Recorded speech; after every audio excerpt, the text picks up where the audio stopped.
قال نعم نعم أنا مسلم بن عقيل رسول الحسين ونعم الرسول إليهم من العترة الطاهرة وقد غدروا وقد خذلوا. قالت له يا ابن عقيل البارحة بيوتنا مفتوحة، اليوم لا يوجد بيت يأويك، تفضل على الرحب والسعة. دخل مسلم بن عقيل أسبغ وضوءه، بقى تلك الليلة ما بين قائم وقاعد يصلي لله إلى الصباح. دخلت عليه طوعة سيدي ما رأيتك وقدت منذ البارحة. قال نعم هومت عيناي، رأيت جدي رسول الله عمي أمير المؤمنين وهما يقولان الوحاء الوحاء العجل العجل، بينما هم كذلك وإذا بالجيش جاءوا يتلو بعضهم بعضا.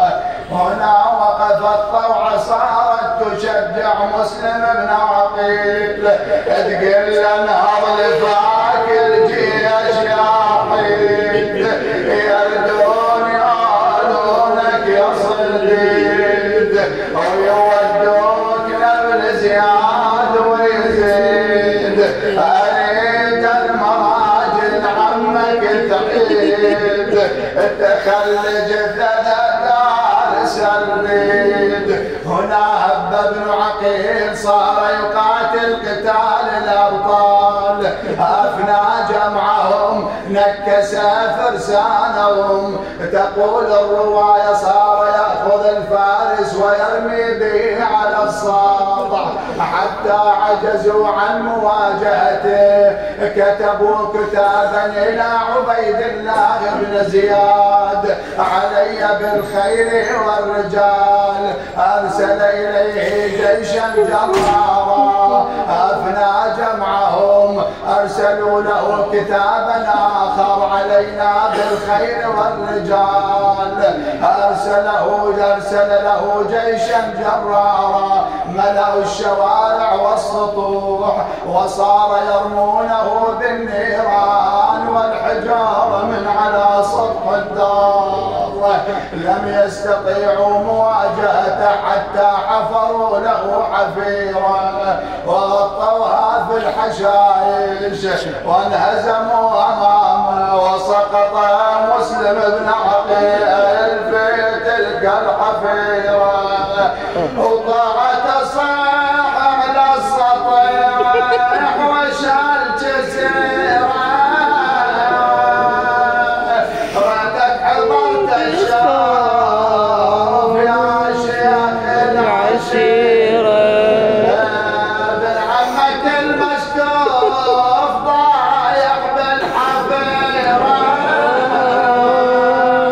صاحت يا مسلم يا عظمها خجلتي منك، لا يتركوني جانفيت قلبي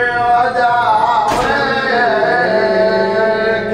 اوثقوا كتافا وجاءوا به الى عبيد الله بن زياد فلم يسلم على الامير. قالوا لم لا تسلم على الامير؟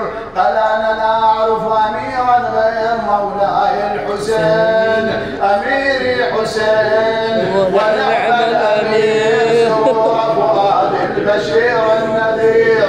امر اللعين ان ياخذوه الى اعلى السطح ويرموه من على السطح. قال ويحكم دعوني اصلي لله ركعتين. قالوا له ان صلاتك لا تقبل.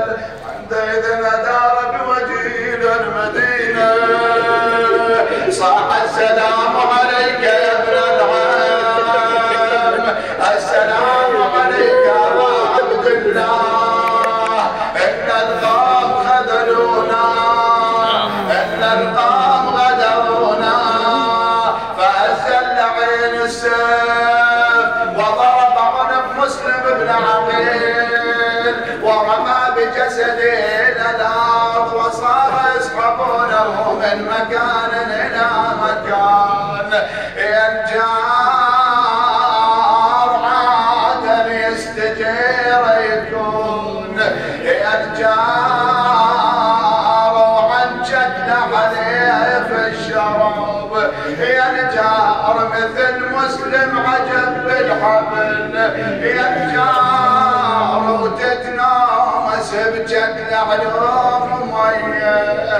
تقول الروايه لما سلم مسلم بن عقيل على الامام الحسين الامام سمع ذلك السلام قام على قدمه تحادرت دموعه على لحيته المقدسه صاح اخي زينب اين حميده؟ حميده طفله صغيره عند مسلم بن عقيل. قالت انها تلعب مع الاطفال. صار يبحث عنها رآها وقد جلست في الخيمه وضعت راسها بين ركبتيها صار يمسح على راسها. حست هذه الطفله بالشوق قالت عم يا حسين اراك تصنع بي كما تصنع باليتامى هل جاء خبر والدي؟ قال بني انا ابوك وبناتي اخواتك ومذ اقبل الناعي الحسين عنت على فقدان مسلم رنة وعويل وله ابنة مسح الحسين براسها لما حست يتمها صرخت عليه يا والدي حزني عليك طويل.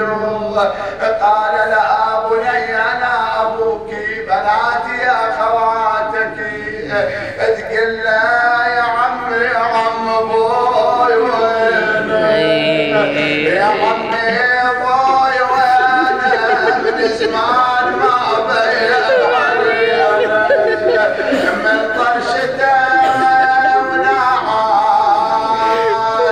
عاقلين وبي وحيد وعمامه بالمدينه.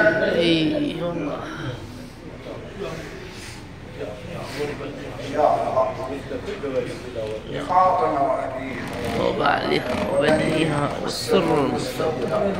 صل يا رب على محمد وفقنا لمراضيك جنبنا معاصيك آمنا في اوطاننا لا تسلط علينا من لا يرحمنا يا الله. اللهم عجل ظهور صاحبنا واجعلنا من اصحابه واصحابه والمستشهدين بين يديه. من كان عنده حاجه لا سيما مسألك عن قلبي. اللهم اقضي حوائجه في الدنيا شاف الله مرضاه لا سيما من اوصانا الدعاء. اللهم سكت دعاء والى امات المؤمنين والمؤمنات